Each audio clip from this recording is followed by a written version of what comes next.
Rreshtjet e fundit të shiut kanë dëmtuar më shumë rrugën nacionale Burrel Klos në fshatin Suç. Në degëzimin e fshatit Kurdari, rruga është gërryer nga poshtë, një fenomen ky i nisur prej kohësh. Megjithëse është bërë problem mediatik disa herë, institucionet përgjegjëse nuk kanë marrë ende asnjë mas.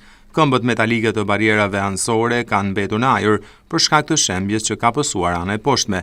Siç duket nga pamjet, situata mbetet e rëndë sidomos për automjetet që udhëtojnë në drejtim të Klosit.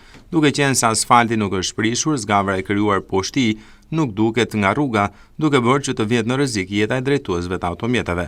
Jo vetëm që nuk janë marrë masa për parandalimin e dëmtimit të mëtejshëm të rrugës, por as nuk është vendosur ndonjë sinjalistik për të paralajmëruar drejtuesit e mjeteve për rrezikun që ju kanoset teksa kalojnë aty.